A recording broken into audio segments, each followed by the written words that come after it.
Hello बच्चों, so question says which one of the following activities does not belong to the primary sector. इनमें से कौन सी ऐसी activity है जो प्राइमरी सेक्टर से बिलोंग नहीं करती है? Option number A growing crops, option number B producing milk for sale, weaving khadi cloths, extracting coal from mines.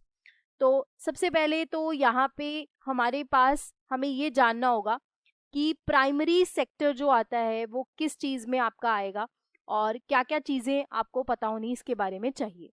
देखो, प्राइमरी सेक्टर का मतलब क्या है? प्राइमरी सेक्टर वो सेक्टर होता है जहां पे वो सारी एक्टिविटीज इंक्लूड होती हैं जिनमें आपका नेचुरल रिसोर्सेस का इस्तेमाल होता है। राइट, एग्जाम्पल के तौर पर आपका agriculture, mining, right, crops growing, ये सारा आपका किस में आता है? प्राइमरी एक्टिविटी में।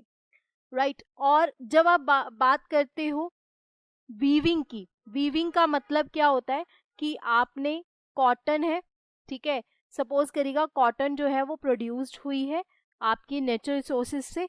तो यहाँ पे कॉटन की जब प्रोडक्शन की गई और ये प्रोड्यूस हुई और हमने इसको ऐसे ही इस्तेमाल कर लिया, तो ये किस में कंसीडर होगी? आपकी प्राइमरी एक्टिविटी में। बट जब कॉटन के आपके क्लोथ्स बना लिए जाएं, इसको मैन्युफैक्चरिंग यूनिट में एक तरीके से ला के इनको फिनिश्ड गुड में कन्वर्ट कर लिया जाए, जैसे आपकी कॉटन है और वो मशीनरी में गए उनके क्लोथ्स बनते हैं, आपकी चादरें बनती हैं, बहुत सारी चीज़ें बनती है ना। तो यहाँ पे वीविंग ऑफ खादी क्लोथ्स, ये भी एक तरीके के किस में आएंगे? आपका आएगा सेकेंडरी एक्टिविटी में। तो सेकेंडरी एक्टिविटी क्या हुई? एक ऐसी एक्टिविटी जिसमें मैन्युफैक्चरिंग होती है, आपकी मशीनरी का इस्तेमाल होता है, हम रॉ मटेरियल को हम फिनिश्ड गुड में कन्वर्ट करते हैं। राइट, तो यहाँ पे देखिए ग्रोइंग क्रॉप्स, ये किस में आएगा? एग्रीकल्चर में।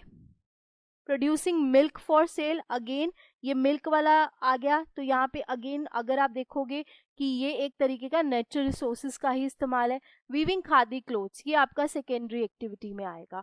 तो हमारा जो राइट आंसर आना चाहिए वो आना चाहिए सी, कि ये प्राइमरी सेक्टर से बिलोंग नहीं करता। Extracting coal from mines, again ये एक प्राइमरी सेक्टर में आता है। तो यहाँ पे आंसर हमारा क्या आएगा? वो आएगा C. Right, I hope you understood the question well. Thank you. Best wishes.